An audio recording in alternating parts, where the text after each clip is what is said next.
सद्गुरु प्रणाम। प्राचीन संतों ने कहा है कि जीवन स्वप्नवत है, माया रूपी है, मिथ्या है। तो मुझे समझ में नहीं आता कि व्यर्थ की बातों में फिर क्यों उलझे। जैसे ध्यान करना, भगवान की खोज करना, सद्गुरु और शिष्य में संबंध बनाना, साधना में डूबना इत्यादि।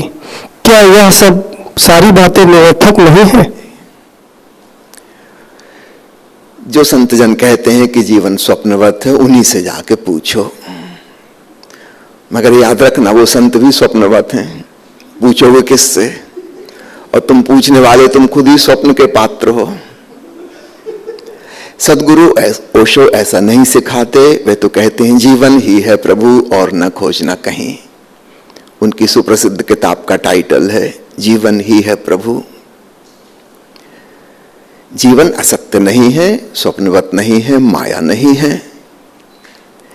व्यर्थ की फिलॉसफी में ना उलझो। और जब तुम पूछते हो कि ध्यान किस लिए, भगवान किस लिए,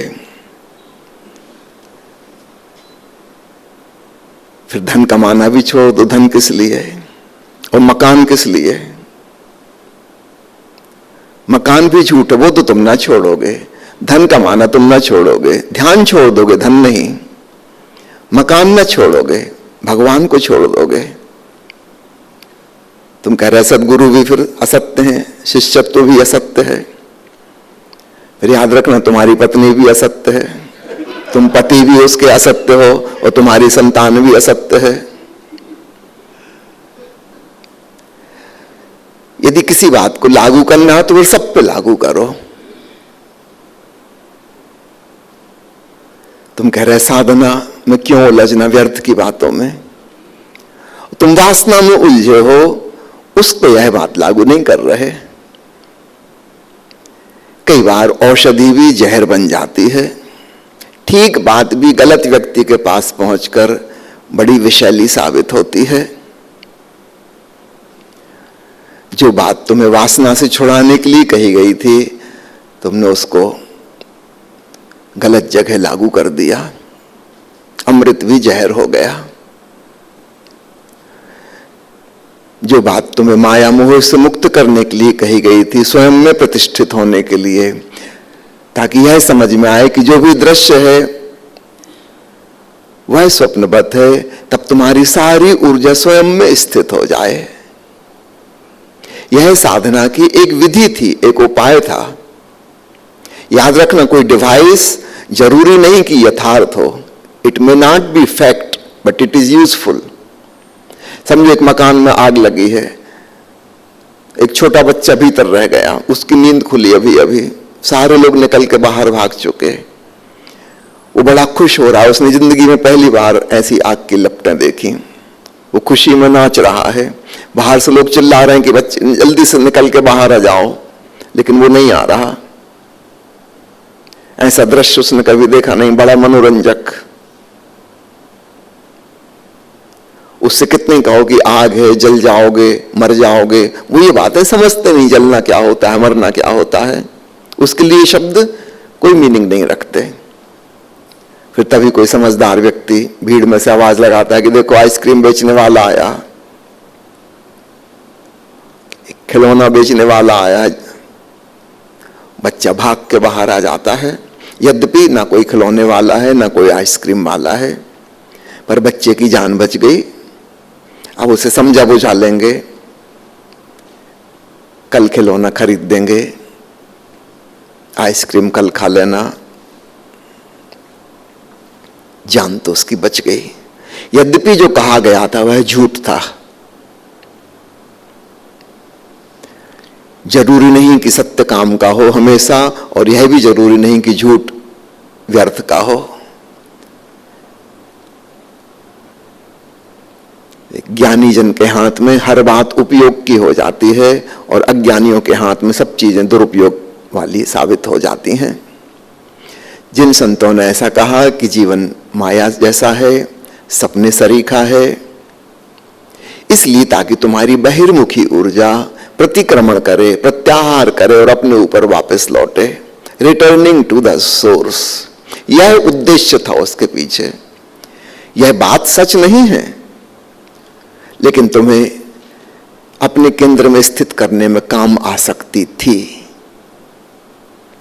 सो तो नहीं हुआ, तुमने उल्टा ही किया। धन तुम्हारे लिए व्यर्थ नहीं हुआ, ध्यान व्यर्थ हो गया। मकान व्यर्थ नहीं हुआ, भगवान व्यर्थ हो गया। अन्य संसार के संबंध व्यर्थ नहीं हुए, गुरु शिष्य का संबंध व्यर्थ हो गया। नहीं, तुम्हारे लिए कुछ दूसरी बात कहनी पड़ेगी। जीवन बिल्कुल सत्य है, बाहर भी सत्य है, भीतर भी सत्य है। केवल बाहर बाहर में ही सारा समय न गंवाना, अपने अंतर सत्य का भी उद्घाटन करना है। वह भी तुम्हारे लिए एक चुनौती और चैलेंज है। जरूर धन कमाना, लेकिन ध्यान भी कमाना है।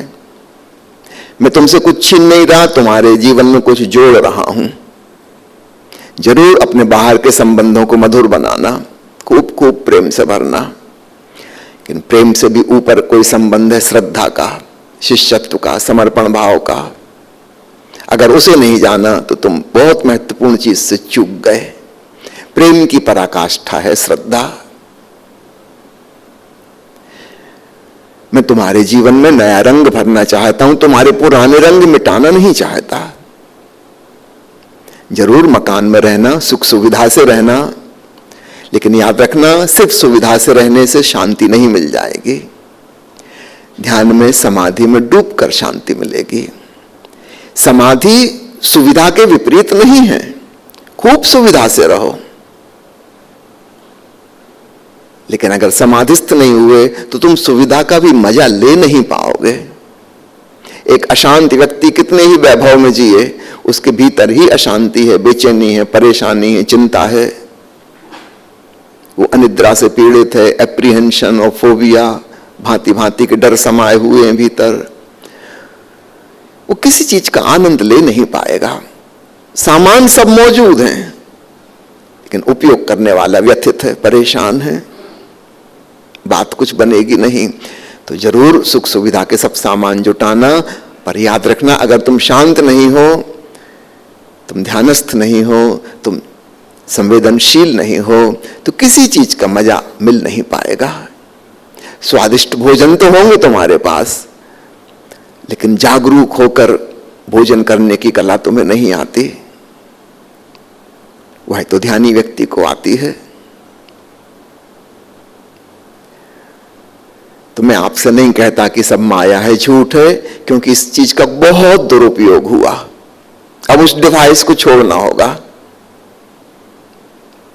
जीवन सत्य है, परिपूर्ण रूप से सत्य है। हां, इसके दो आयाम है, एक बाहर, एक भीतर। बाहर पदार्थगत जगत है, भीतर आत्मगत जगत है। दोनों सत्य हैं, माया कुछ भी नहीं। ब्रह्म भी सत्य है, जगत भी सत्य है। दोनों को भरपूर जियो। आधे आधे मत होना, बस इतना ही ख्याल रखना। अतीत में जो मनुष्य था वो आधा अधूरा था। उदाहरण के लिए पूरब के लोगों ने अध्यात्मवाद को चुन लिया। बुद्ध और महावीर और शंकराचार्य की राह पर लोग चल पड़े। पश्चिम के लोगों ने पदार्थवाद को चुन लिया, भौतिकवाद को चुन लिया। दोनों मुश्किल में पड़े। पश्चिम के पास बाहरी वैभव है, सुख सुविधा के साधन है, खूब विज्ञान विकसित हो गया, लंबी उम्र है, अच्छा स्वास्थ्य है, अच्छे मकान, अच्छी सड़कें, अच्छी कारें, सब कुछ अच्छा है, बस आदमी भर भीतर से अशांत और बेचैन।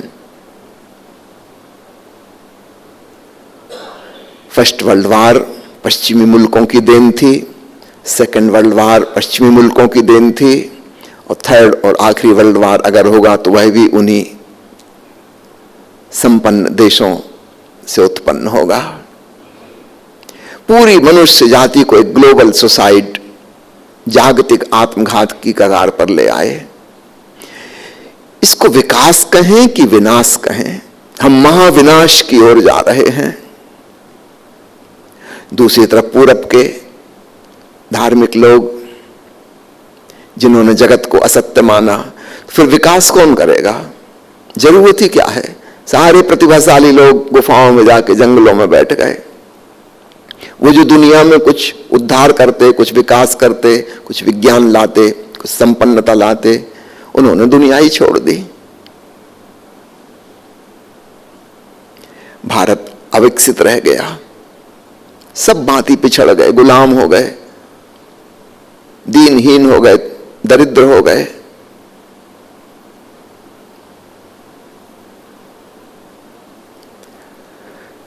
दोनों तरफ नुकसान हुआ। सदगुरु ओशो ने एक नई दृष्टि दी है झोरवादी बुद्धा की, संसार और सन्यास के समन्वय की। वे कहते हैं कुछ भी असत्य नहीं है, पदार्थ भी सत्य है और परमात्मा भी सत्य है। विज्ञान के द्वारा पदार्थ की खोज करो और ध्यान के द्वारा परमात्मा की खोज करो। एक से शक्ति मिलेगी, दूसरे से शांति मिलेगी, और दोनों चाहिए।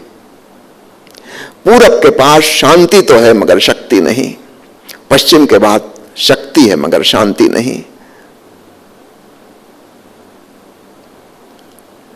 बड़ा असंतुलन उत्पन्न हो गया, शुभ नहीं हुआ। अशांत लोगों के हाथ में शक्ति विध्वंसक साबित होती है, और शांत लोगों का शक्तिहीन हो जाना बड़ी हानि में ले जाता है। एक संतुलन साधना चाहिए। तो अब किसी डिवाइस का उपयोग नहीं करेंगे, बहुत हो चुका, वो काम नहीं आई। 10-5 लोगों के काम आई होगी, अरबों अरबों लोगों को बड़ा नुकसान हुआ। अब तो जो यथार्थ है हम उसी को देखें। जगत भी सत्य है, परमात्मा भी सत्य है, दोनों में संतुलन साधो।